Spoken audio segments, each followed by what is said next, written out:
Pemirsa, tindak kekerasan hingga kriminal yang kerap dilakukan geng motor harus ditindaklanjuti serius. Meski umumnya mereka masih usia remaja, namun tak sedikit di antara mereka yang berlaku kebablasan. Seperti apa sepak terjang mereka? Selengkapnya dalam liputan khusus khas Ragam Perkara, geng motor bikin resah ibu kota.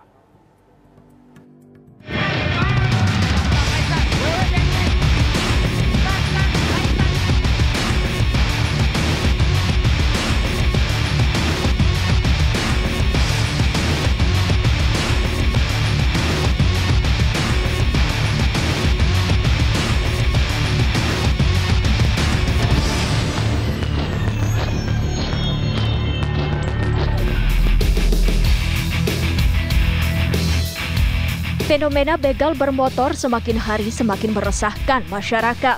Sebab dalam melancarkan aksinya, mereka tak segan-segan melukai atau bahkan menghabisi nyawa korban.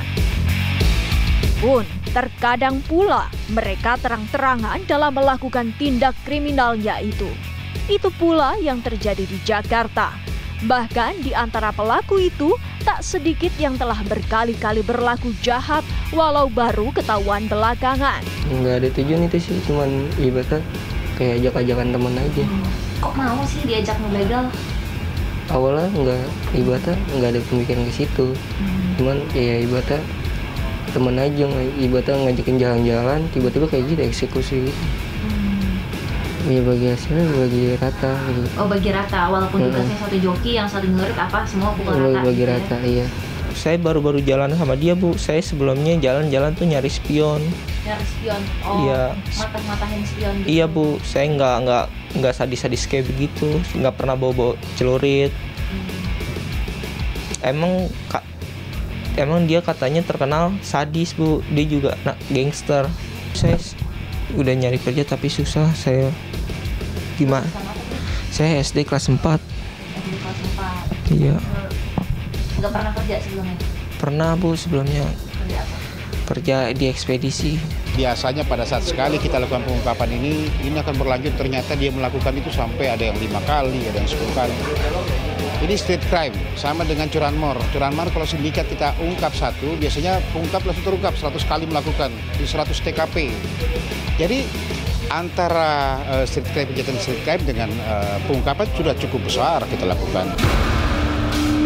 Di Jakarta yang belum lama ini viral, yakni perampokan tempat cuci motor oleh sekelompok geng motor bersenjata tajam. Lokasi kejadiannya di Jalan TB Simatupang, Pasar Minggu, Jakarta Selatan. Akibat ulah kriminal itu, 2 dari 3 karyawan yang diserang tersebut mengalami luka bacok di bagian perut dan punggung. Selain itu, uang 1 juta rupiah di dalam kotak amal juga digasak pelaku. Sementara salah satu senjata tajam milik pelaku tertinggal di lokasi. Tak jauh dari lokasi itu, pada medio Juli lalu, sejumlah anggota geng motor terekam mengeroyok seorang petugas polisi yang hendak membubarkan balap liar di Jalan TB Simatupang. Petugas polisi itu pun terpaksa melepaskan tembakan peringatan agar lepas dari pengeroyokan sekaligus untuk membubarkan massa. Kurang dari sepekan, pelaku utama pengeroyokan berhasil diringkus. 2 kasus yang terjadi di sepanjang Jalan TB Simatupang itu hanyalah sekelumit dari aksi kriminal yang dilakukan oleh kelompok geng motor di mana umumnya mereka masih usia remaja. Kenakalan remaja yang mengakibatkan kriminal bukan lagi namanya kenakalan kalau dia sudah melakukan tindak pidana. Ya. Ini rata-rata memang betul dari kelompok-kelompok mereka geng-geng motor, kemudian tawuran-tawuran yang sekarang mereka menggunakan media sosial untuk menantang para pesaing-pesaingnya mencari jati diri. Yang terjadi adalah pembunuhan, ada korban yang meninggal. Begal juga sama, bukan lagi kejahatan ini. Kalau begal kan sudah pencurian. Begal itu diartikan saja, tetapi yang betul adalah pencurian dengan kekerasan, bahkan dia bunuh. Masa bilang itu pelanggaran? Bukan, itu sudah kejahatan. Kejahatan harus kita tindak. Walau geng motor secara harfiah dapat diartikan sebagai sekumpulan orang-orang yang memiliki kegemaran terhadap motor, namun di masyarakat, geng motor dianggap bercitra negatif. Mereka yang menolak kekerasan tentu lebih memilih dianggap sebagai klub atau komunitas motor. Pertama, kita perlu sadar dalam konteks sejarah sebenarnya bukan hal baru adanya geng-geng motor. Hanya saja memang ada jenisnya, ada kategorinya. Sebenarnya geng motor tersebut dalam konteks perilakunya. Ada geng motor yang memang menjadi bagian dari perkumpulan, yang artinya mereka memang memiliki satu kesamaan, yaitu mencintai motor, gitu ya. Namun ada juga yang kemudian menjadikan perkumpulan atau geng motor ini sebagai ajang untuk misalnya melakukan beberapa aktivitas, seperti misalnya melakukan balap liar, atau kemudian ada yang kemudian menggunakan transportasi motor untuk memudahkan kelompoknya untuk melakukan tindakan kriminal. Di bawah pengaruh minuman alkohol nggak sih? Pengaruh. Miras juga ya? Iya, pengaruh.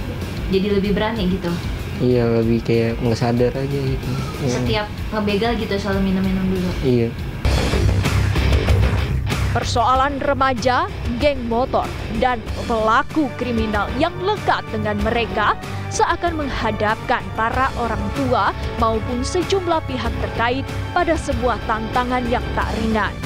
Langkah pendahuluan, pencegahan, maupun tindakan yang diambil mesti tepat dan terukur. Kita perlu rangkul dulu anak-anak muda yang memang tergabung dalam kelompok motor, sehingga akhirnya kita dengan mudah mengidentifikasi siapa yang memang merupakan pelaku kejahatan.